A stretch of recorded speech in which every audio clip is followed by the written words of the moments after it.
এখন যদি প্রচণ্ড গরম থাকতো, আপনারা সবাই একমত থাকতেন যে আমরা এই গরমটা চাই না, কিন্তু কারোর ফ্যান, কারোর বাতাস, কারোর কাছে মনে হয় 16 ডিগ্রি এসি ভালো, কারোর কাছে মনে হয় 18 ডিগ্রি, কারোর কাছে মনে হয় 24 ডিগ্রি। চাওয়ার ক্ষেত্রে মানুষের ভেদাভেদটা যত প্রকট থাকে, যত আলাদা থাকে, না চাওয়ার ক্ষেত্রে তত বেশি থাকে না। এজন্য চাওয়ার উপরে কোনো আন্দোলন দাঁড় করানো, সেটাকে সফল করা নিয়ার টু ইম্পসিবল একটা বিষয়। এখানে মনু ভাই আছে, আমার সাথে অনেক বেশি পড়াশোনা করা মানুষ, উনি হয়তো ইতিহাস ঘেটে হয়তো উদাহরণ দিলেও দিতে পারে, আমার জ্ঞানও তো এমন মনে পড়ছে না। কিন্তু হ্যাঁর ওপরে হওয়াটা খুব সহজ, নায়ের ওপরে হওয়াটা খুব সহজ। নায়ের ওপরে যখন কোনো আন্দোলন হয়, ঠিক সফলতার পর মুহূর্তেই আমাদের সামনে যে প্রশ্নগুলো আসে, এরপর কি? না পারা যায় দায়িত্বটা ছেড়ে ফেলে দিতে, না পারা যায় দায়িত্বটা সঠিকভাবে পালন করতে, কেন্দ্রীয় নেতৃত্ব না থাকার কারণে। দেখুন, কেন্দ্রীয় নেতৃত্ব থাকলে আন্দোলন সফল হওয়াটা একরকম বিষয়, কিন্তু অভ্যুত্থান কেন্দ্রীয় নেতৃত্ব দিয়ে কখনো হয় না। অভ্যুত্থান হওয়ার জন্য একটা গণজাগরণ প্রয়োজন, এইখানে সকলের স্বতঃস্ফূর্ত অংশগ্রহণ প্রয়োজন, এইখানে এমন একটি অংশীদারিত্ব প্রয়োজন যে আমার কোনো নেতা যদি নাও থাকে, সময়ের প্রয়োজনে আমি রাজপথে থাকবো এবং যেটা দাবি সেটা আদায় করে নিয়ে আসবো। আন্দোলনের পর মুহূর্তে সকলেই নেতা, কারণ নামার সময় তো তারা হয়তো কারোর ডাক শুনেছিল, কিন্তু পুরো রাস্তা গাইড করার জন্য তো সামনে কেউ ছিল না।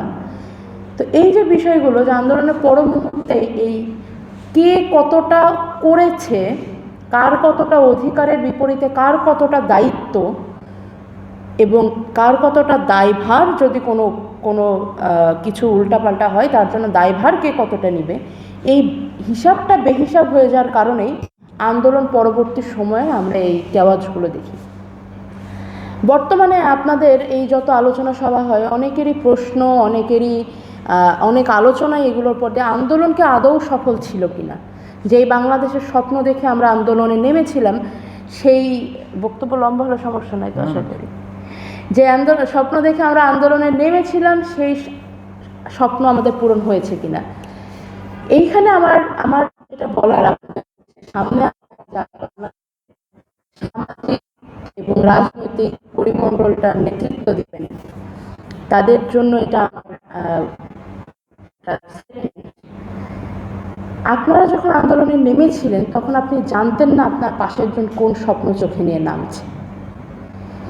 ঠিক এই কারণেই, যেহেতু এখানে কোনো গোষ্ঠীবদ্ধ স্বপ্ন নেই, সেহেতু এই স্বপ্ন পূরণ করা খুবই কঠিন। তাহলে কি বিপ্লব বরাবরই বেহাত হবে? আচ্ছা, বেহাত শব্দটা প্রথমত উইথড্র করতে হবে। বিপ্লব বেহাত বলে কিছু হয় না, বিপ্লবের অপূরণ হওয়া বিপ্লব বলেও কিছু হয় না। আপনারা শুনে এসেছেন বিপ্লবের যত স্লোগান, লং লিভ রেভলিউশন, বিপ্লব চিরজীবী হোক, ইনকিলাব জিন্দাবাদ, সবগুলোর অর্থই কিন্তু একটাই থাকে, বিপ্লব চিরজীবী তখন হবে যখন সেটা চিরজীবন ধরে চলতে থাকবে। বিপ্লব সবসময় চলে বিধায় বিপ্লবের কোনো শেষ হয় না। কখনোই কোনো আন্দোলনের পরে যদি সেটা হতে পারে সরকার বদলের আন্দোলন, কি তাহলে বিপ্লব? কারণ সরকার বদলে গেলেই তো আন্দোলন শেষ। দ্রব্যমূল্য নিয়ন্ত্রণের আন্দোলন কি বিপ্লব? দ্রব্যমূল্য নিয়ন্ত্রণে আসলেই তো সে আন্দোলন শেষ। কিন্তু বিপ্লব কখনো শেষ হয় না। শেষ হয় না কেন? কারণ প্রত্যেকটি বিপ্লবের ঠিক যেই মুহূর্তে সফল হয়, যেই মুহূর্তে জনগণ মনে করে আমরা বিজয়ী, ওই মুহূর্ত থেকে নতুন বিপ্লবের বীজ বপন শুরু হয়ে যায়। এভাবেই বিপ্লব চিরজীবী থাকে, এভাবেই বিপ্লব এক পুরুষ থেকে আরেক পুরুষে পার হতে হতে থাকে, এভাবেই মানুষের হাত বদল হয় বিপ্লবের পতাকাগুলো। হতাশ হওয়াটা খুব স্বাভাবিক। রাজপথে এত মানুষকে, এত সহযোদ্ধাদের গুলি খেতে দেখেছেন, মার খেতে দেখেছেন, নিজেরা আহত হয়েছেন, মারা যেতে দেখেছেন। এরপরেও যখন দেখবেন যে রাজনৈতিক অস্থিরতা কমছে না, আগের মতো ঘুষ, দুর্নীতি, গুম, খুন, হামলা মামলার ভয়, ক্যাম্পাসগুলোতে নির্দিষ্ট কোনো সংগঠনের দৌরাত্ম্য, গণরুম গেস্টরুম কালচার, সেই টাকা দিয়ে চাকরি নেওয়া, সেই পদের লোভে গোলামি করা, এগুলো যখন বন্ধ হচ্ছে না, তখন স্বভাবতই প্রশ্ন জাগবে, তাহলে কি আমরা বৃথায় এত কষ্ট করলাম, বৃথায় এতজনকে হারালাম? দেখুন, পৃথিবীর মাটিতে পতিত হওয়া যে কোনো স্বৈরাচার বিরোধী আন্দোলনকারীর এক ফোঁটা রক্তও কখনো ব্যর্থ হয় না। তাহলে সফলতাটা কোথায়? আগে যদি 5 জন মানুষ থাকতো, সেখানে এখন আপনারা অ্যাটলিস্ট 15 জন আছেন। এটাই সফলতা। খুব খুশি হওয়ার মতো বিষয় এটা নয়, কিন্তু এটা মনে রাখবেন, শহীদেরা তাদের জীবন দিয়ে তাদের পতাকাগুলো আপনাদের হাতে তুলে দিয়ে গেছে। সফল বিপ্লব বলে কিছু হয় না। বিপ্লবের সফলতা সেখানে যখন সেটা চলতে থাকে, একবার পতাকা মাটিতে পড়ে গেলে সেটা তোলার জন্য অন্য কেউ তৈরি থাকে। উপমহাদেশে জেএনজিদের রাজনৈতিক উত্থান, আমি মনে করি গত কয়েক বছর ধরে বিভিন্ন দেশে দেশে যেভাবে আন্দোলনগুলো হচ্ছে, এবং আন্দোলনের পরে জেনজিরা কিন্তু ঘরে ফিরে যাচ্ছে না।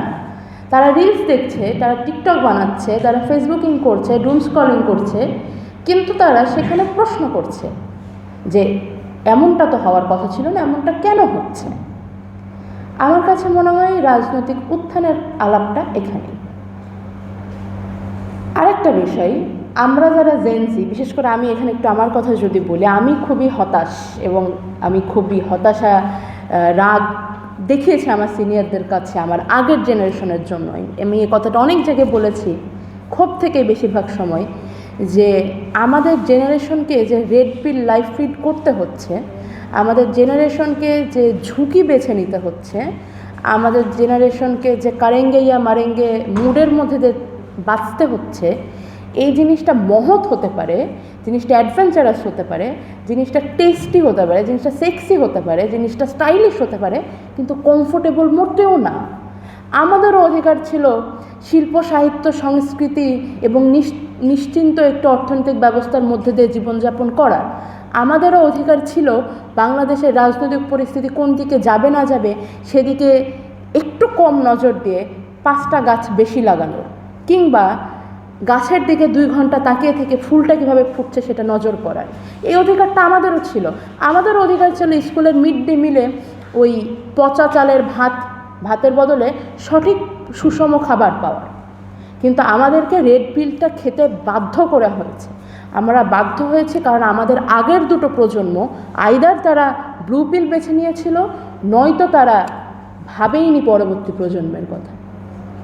আমরা যারা জেনজি, অর্থাৎ 96-এর পরে যাদের জন্ম, আমাদের একটু মনে রাখতে হবে জেন আলফা কিন্তু ইতোমধ্যেই 18 পার করে ফেলেছে।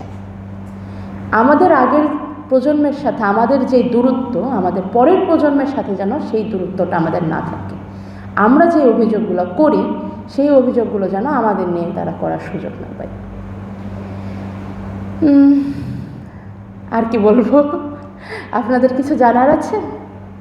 কোনো কিছু জিজ্ঞেস করার থাকলে আমরা একটু ফ্লোর ওপেন করি কোশ্চেন জন্য।